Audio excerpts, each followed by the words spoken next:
यहाँ से आपका पार्ट 3 स्टार्ट हो रहा है कि आप देख सकते हैं कि 19th सेंचुरी में वुमेन जो थी वो एक्टिवली थी सुधार के लिए। उन्होंने बुक्स लिखी थी, उन्होंने मैगजीन एडिट की थी, उन्होंने स्कूल्स चलाए थे, उन्होंने ट्रेनिंग सेंटर चलाए थे, है ना। और फिर उन्होंने जो पॉलिटिकल जो क्षेत्र था उसमें भी उन्होंने अपनी छाप छोड़ी थी। राइट टू वोट उनको मिला था और उनकी बेटर हेल्थ केयर और एजुकेशन के लिए भी फीमेल जो सफ़ेद है उन्हें ये एक कानून बनाया गया था और उसमें से कुछ ने जो है अलग अलग टाइप की सोशल मूवमेंट को ज्वाइन भी किया था। अब हम देखते हैं law against child marriage. Law against child marriage कि चाइल्ड मैरिज के अगेंस्ट क्या क्या लॉज बने थे, क्या क्या कानून बने। At the time of Delhi sultanate political atmosphere was turbulent and ruled by Muslim sultans in an absolute monarchy government. कि जब दिल्ली सल्तनत का टाइम था तो उस समय जो राजनीतिक जो वातावरण था उसमें मुस्लिम सुल्तानों के द्वारा रूल किया जाता था। एक तरह से वो राजशाही तंत्र था, उसमें राजा की ही चलती थी। During this period, the Sultan produced practices such as child marriage and had lowered the status of women even further. फिर इसी टाइम में जो ये जो सुल्तान थे उन्होंने क्या किया, चाइल्ड मैरिज जैसी प्रथाएं चला दी और फिर उन्होंने औरतों की जो कंडीशन थी उसे और क्या कर दिया, उसका स्टेटस और भी नीचे गिरा दिया। धर्मशास्त्र धर्मशास्त्र या Dharma sutras state that girl should be married after they have attend puberty. कि ये कहा जाता है कि जब धर्मशास्त्र में भी ये कहा गया है कि आप किसी बालिका की या किसी लड़की की शादी तभी कर सकते हो जब वो प्यूबर्टी उसको हो जाए, यानी कि जब उसको माहवारी स्टार्ट हो जाए उसके बाद ही उसकी शादी की जानी चाहिए। The reformers protested against this and did a lot of struggle. फिर जो सुधारक थे, सब रिफॉर्मर्स थे, उन्होंने इस चाइल्ड मैरिज का बहुत ही विरोध किया और बहुत सारा उन्होंने संघर्ष भी किया। The child marriage restraint act also called the Sharda act. इस चाइल्ड मैरिज का जो रेस्ट्रिनेंट एक्ट था इसको शारदा एक्ट के नाम से भी जाना जाता है। This was the law to restrict the practice of child marriage. ये चाइल्ड मैरिज को रोकने के लिए बनाया गया एक्ट था। It was enacted on 1 April 1930। ये जो था 1 अप्रैल 1930 को लगाया गया था। Extended across the whole nation with the exception of some princely state like Hyderabad and Jammu and Kashmir and applied to every Indian citizen। ये जो कानून था वो पूरे हमारे राष्ट्र में लगाया गया था। बस जो स्वतंत्र राष्ट्र है हैदराबाद, जम्मू कश्मीर, है ना, वहाँ पर उनके अलावा सब जगह हर एक नागरिक पर ये लगाया गया था। Its goal was to eliminate the dangers placed on young girls who could not handle the stress of married life and avoid early deaths. कि इसका मेन जो गोल था, लक्ष्य था, वो ये था कि जो खतरे एक छोटी लड़कियों यंग गर्ल्स को जो खतरे फेस करने पड़ते हैं, जो शादीशुदा ज़िंदगी का जो तनाव होता है जो वो हैंडल नहीं कर पाती है और अवॉइड नहीं कर पाने के कारण उसकी जल्दी मृत्यु हो जाती है, इस सब से बचने के लिए ये शारदा एक्ट लगाया गया था। This act defined a male child age 21 years or younger, a female child as 18 years or younger, and a minor as a child of either sex 18 years or younger, originally 14 years. The punishment for a male between 18 and 21 years marrying a child become imprisonment of up to 15 days, a fine of 1000 rupees or both। कि इसका goals क्या था, उन सभी खतरों से बचाना था, है ना। तो ये जो एक्ट है ये ऐसे डिफाइन किया गया है कि जो पुरुष है या जो लड़का है वो होना चाहिए 21 साल का, पहले 18 साल था अब वो 21 है, और जो लड़की है वो होनी चाहिए 18 साल की, जो पहले 14 साल था पहले। और जो माइनर चाइल्ड जिसको बोलते हैं वो 18 ईयर्स का या 14 ईयर्स का कह सकते हैं, इसके नीचे जो होते हैं उनको क्या कहते हैं, माइनर। तो अगर अगर कि आपको अगर इतनी उम्र लड़के और लड़की की है तभी आप उनकी शादी करवा सकते हैं, अदरवाइज आप उनकी शादी नहीं करवा सकते हैं। कि अगर आप 18 और 21 ईयर्स के बीच का जो मेल है उसकी शादी करवाते हैं तो आपको 15 दिन की जेल हो सकती है, या आपको 1000 रुपये का जुर्माना पड़ सकता है, या फिर आपको 15 दिन की जेल और 1000 का जुर्माना, दोनों ही पनिशमेंट आपको मिल सकते हैं। चाइल्ड मैरिज को रोकने के लिए ये एक्ट बनाया गया। अब हम आते हैं कास्ट एंड सोशल रिफॉर्म की जाति और सामाजिक जो सुधार हुए वो हम देखते हैं कि जातिगत सुधार क्या हुए और सामाजिक सुधार क्या होगा। The caste system in India is the paradigmatic ethnographic example of caste. हमारे भारत का जो जाति प्रथा है ये एक बहुत ही बुरा एग्जाम्पल है जाति प्रथा का। It had origins in ancient India and was transformed by various ruling ethics elites in medieval, early modern and modern India, especially the Mughal Empire and the British Raj।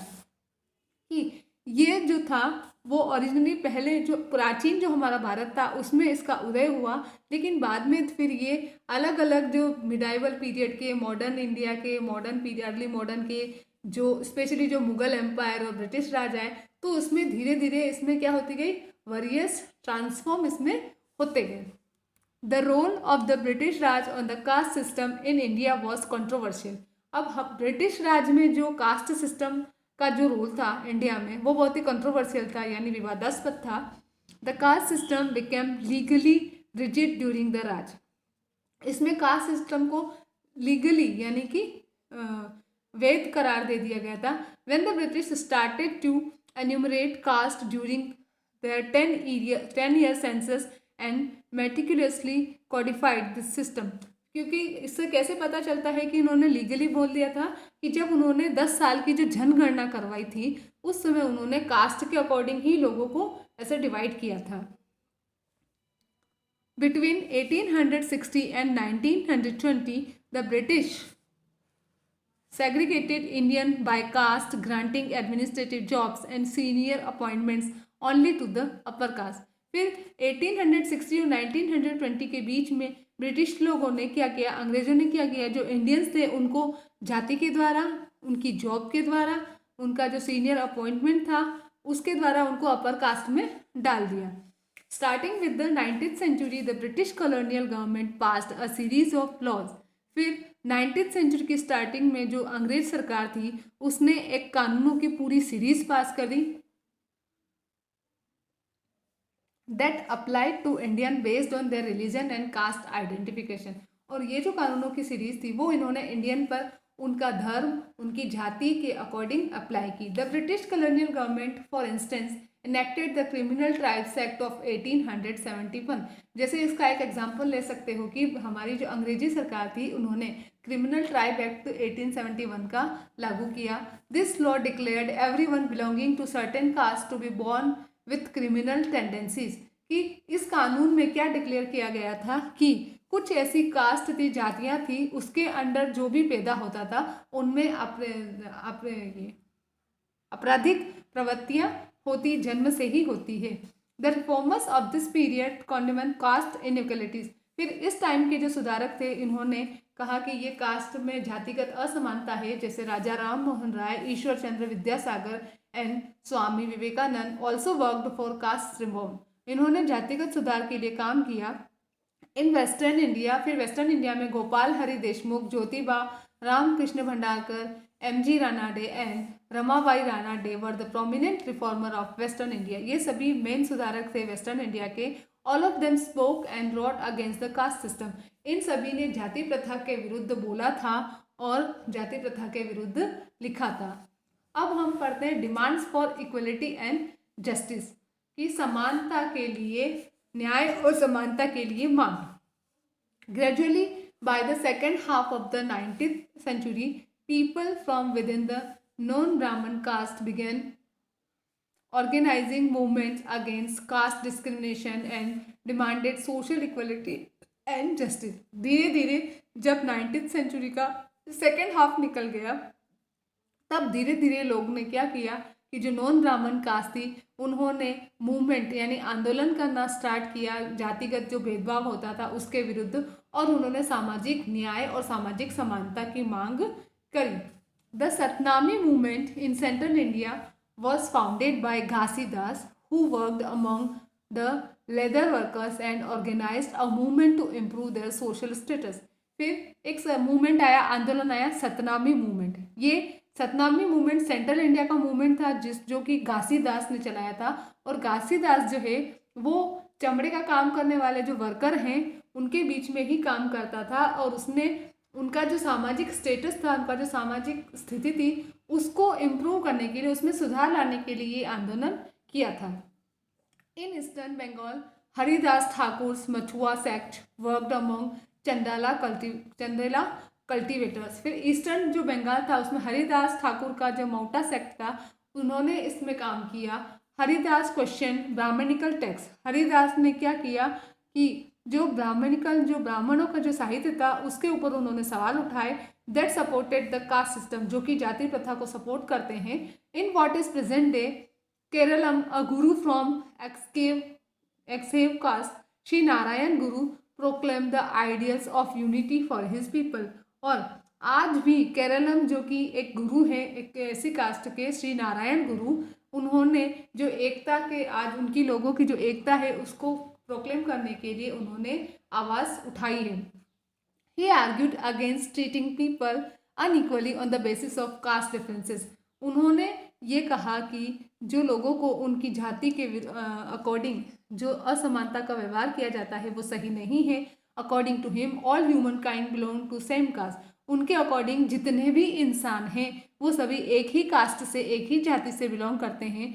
One of his famous statement was, उनका एक famous statement है, औरु जाति औरु मतम औरु देवम मनुष्यानु, कि one cast one religion one God for human kind. इंसान के लिए एक जाति, एक धर्म और एक भगवान।